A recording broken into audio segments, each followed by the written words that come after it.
Okay. One Piece chapter 1120. It is getting a handful to be able to say the chapter numbers, but dog. So Roger learned the truth. Okay, I'm back on board now. I was wondering for a second. I was like, where's Oda taking this? Now it's like, dog, where is going? Cause like Rayleigh had that drink, and like Rayleigh looked like hearing Vegapunk talk and made him say, bring out the bottle. That's okay. Okay, Oda. I like this. And like, cause I was wondering, cause like they had to have killed, and I said this a few chapters back, they had to have killed Roger and made an example out of him for more than he found the One Piece. Like now it's like, but what is the One Piece? Because Vegapunk said like, hey, you know, they heard the voices of the past, which that kind of ties into the opening of the chapter where Clover is like, you know, the voices of the past, they have to be heard. They can't be erased. But it's like, what did Roger find out? Where is Oda taking that? And how does that link in with just the name D? Because we do know, just based off of what Clover's saying, just having the name D in the name is enough for the world government to just want to kill people. Because that's what happened with him. You know, like Clover, we get like the flashback from 26 years ago in the past. And it's crazy that like that was 26 years ago in the past, and then 4 years later, Clover's dead. Like that's a short period of time. Like it's 2025 now. Like if you think about it, COVID seems like it was a long time ago, but 4 years ago, we were just a year removed from the COVID virus being a problem. Like, that's how fast time flies, but it feels like an eternity. And to think that just 4 years after his conversation with Vegapunk, Clover be dead is crazy. But I like how Oda uses the flashback to just set up the ending of the chapter, because he's telling Vegapunk, like, hey, fam, you really need to help me study the Void Century, me and my colleagues, like we're on to something. And Vegapunk's like, man, you know, I work for the government right now, so I can't really do it. And you've almost been arrested a few times, so you've been arrested a few times. And the only reason why they're letting you live is like, fam, they're waiting for you to slip up. And so they can get you and everybody in one place, and they're just going to kill you. You really need to stop what you're doing and go into hiding. And I like how this gives Vegapunk some character development, because we saw where he started from. He was thinking more so in that survivalist mind state, and you see in this chapter the changes in real time as different events happen. And the first way that you see the wheels turning in his head is when Clover's like, I had a brother who got killed. They heard his name had D in it, and they killed him without hesitation. And the only reason why I survived is I lied about being his brother. My real name is Claíomh D. Clover. And you just see how Vegapunk looks at that and it's registering in his head. And I like how Clover is like, fam, think about it for a second. You see how corrupt this is? How can a person die simply for just stating their birth name? This is not right. This has to stop. We have to find out the truth. Why are they scared? Why are they scared of our name? Why are they scared that we're researching the void period? What do they not want us to know? And I like how the message is put out there, what I said a few chapters earlier. You know, he says that like history is always being continuously erased. It's being altered because the ones that are victorious are the ones that determine the narrative that gets shaped. And Vegapunk don't want to hear none of it. He's like, fam, I'm not going to help you with this. You need to go into hiding. You need to be careful. And I like how Clover just doubles down and says, I'm going to solve this. And the voices of the past, they will be heard. And that's where you just get into the mini time jump that takes place. And in the mini time jump, Vegapunk learns about the Buster Call, and you got that clown Caesar where he's just taking joy. Like, man, I wish I could have seen everything get blown up.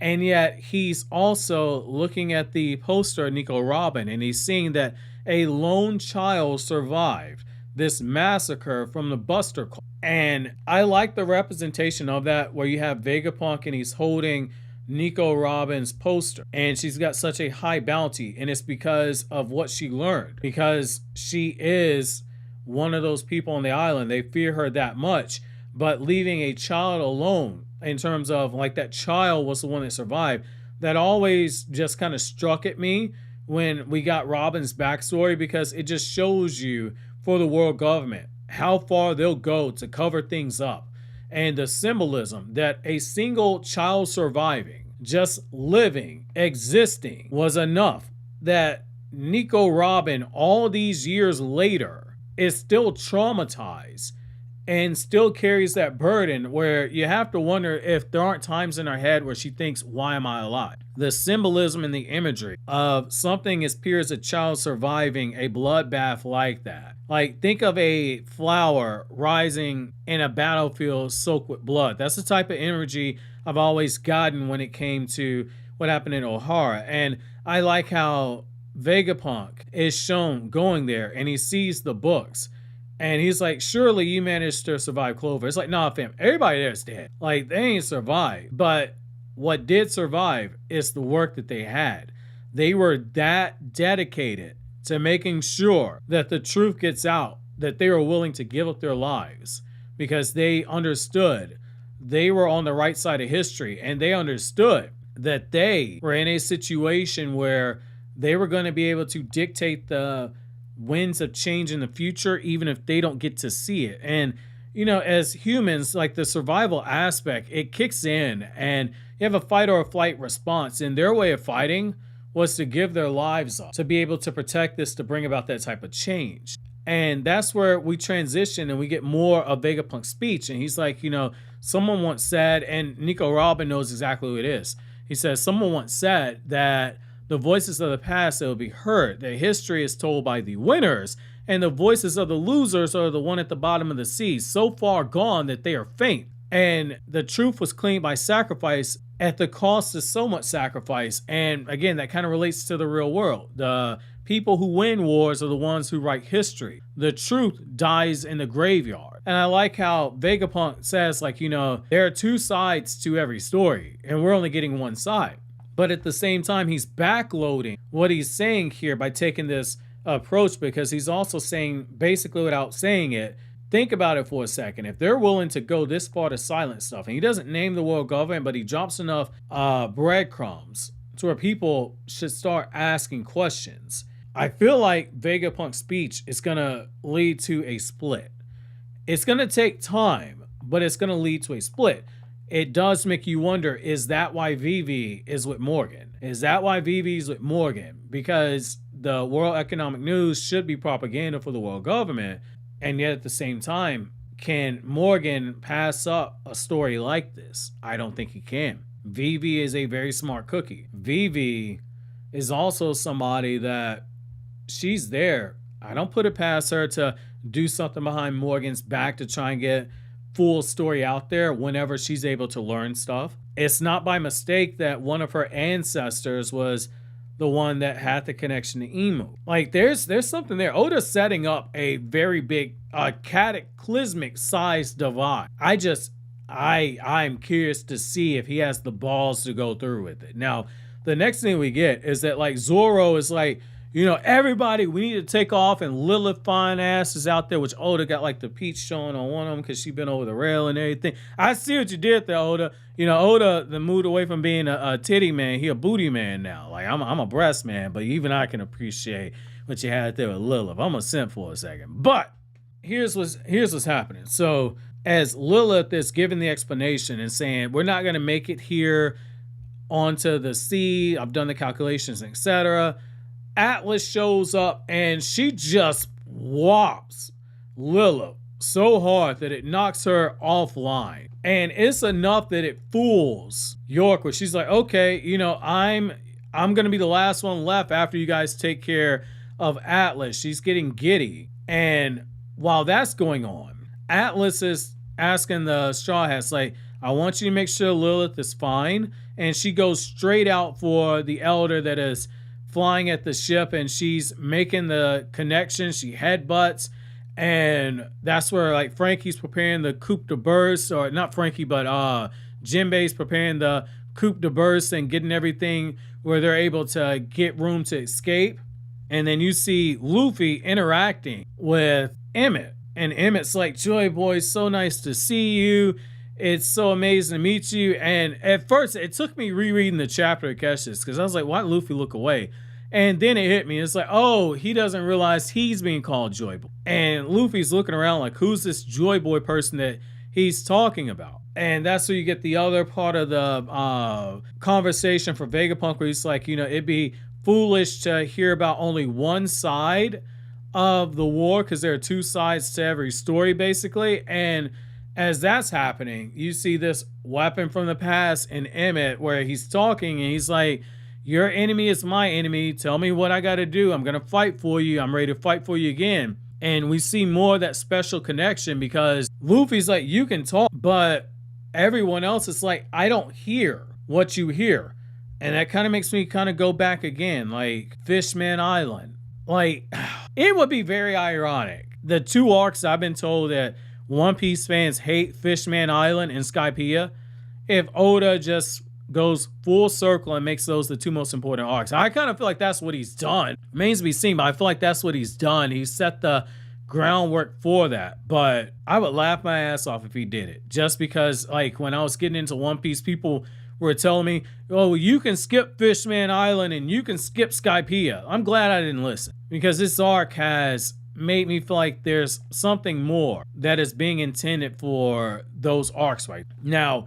The next thing we get is we see that Saturn shows up. He's trying to prevent them from taking sail. He's on the giant ship. Atlas is being asked, are you ready to sacrifice yourself? But she's like, nah, fam, I'm just performing a service right now. And she explodes in order to do damage. And York's like, yay, I'm the only Vegapunk left. But as that's taking place, you see that Emeth has begun to engage in battle.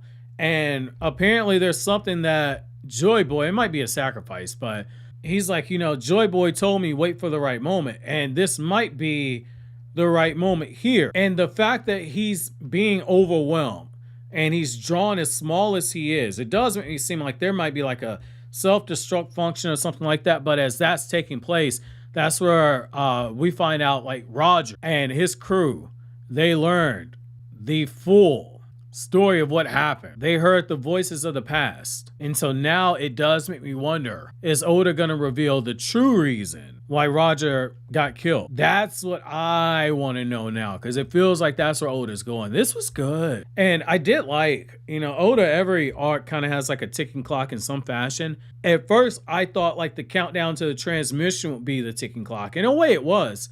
But the ticking clock in this arc ended up being the transmission itself. This was a nice change of pace. I like this because like he's making you pay attention to Vegapunk's speech while also having you wrapped up in the action. But Vegapunk's speech is also expanding the world building. I feel like I'm not doing a good enough job explaining how hard it is to pull some shit like this off. But oh my God, man. I almost don't want to say this, but I have to. Because, like, my primary channel is the Naruto channel, right? Naruto Explained. And so I don't want to say anything that might be perceived as I'm taking a shit on Naruto, right? Because there's this, and I was part of the big three fandoms and everything. Like, I never shit on One Piece. I always said, like, it wasn't my cup of tea. I was just going off the designs. And I think I saw like an opening or something, and I was like, yep, I can't see this. This is like kiddie, because I saw like the rapping thing. I was like, I'm not watching this bullshit. That's how that was my introduction to One Piece. But like, I feel like I have to have this weird twisted sense of loyalty to Naruto, but you can tell I'm unconscious. I'm not unconscious, but uncomfortable, because I'm talking around it. But this is very good writing, and it's good writing in the sense that this is difficult to pull off, and you have to be a very talented writer to be able to do multiple things in the span of one chapter, where you're expanding the world building. You're also giving the lore dump. You're using a speech as a countdown anchor, but you also have action going on, and it not feel like it is clustered. This is good. And like I've read Bleach, start to finish a few times. I haven't done a lot of Bleach content yet, but like I read Bleach start to finish, and I've read Naruto over 100 times because I do so much research on the channel. But it's just like this is different. This is different. Like I might have to say you have to put Oda in a different tier. oh man, I hate saying that. Again, I just have this weird loyalty to Naruto. Like, it's not that I don't love One Piece. I love One Piece a lot. Like, I can't say whether or not this will end up being my favorite manga because it's ongoing. You know, that for right now is still Rurouni Kenshin, but One Piece has managed to do for me what Kenshin does to me every time I read the Kenshin manga. It makes me feel like a little kid again. Like when I read Kenshin, I know what's getting ready to happen, but I'm so immersed and absorbed in the story, and also like from the craft perspective to see the way that the story is being told through different mediums and different perspectives. One Piece has managed to do all that to where my critic brain is on, but it's not the primary thing. Like when I read Bleach, my critic brain is still on. When I read Naruto, my critic brain is still on. With One Piece, it manages to put me back in a place that only 3 other manga have ever managed to do. And so this is, damn, man. I feel like I've said blasphemy. I feel like I said blasphemy, man. But like my question to you guys is going to be, what do you guys think Roger found out? Like, give me your best theory on what was in the Void Century, or if it's been revealed at this point. If it's been revealed at this point in time where you were at this chapter, what was your theory on that? Let me know down in the comment section below. So always, guys, if you like anything I had to say, don't forget to comment, rate, subscribe, share. Thank you so much for watching all the way to the end. Have an awesome day, guys.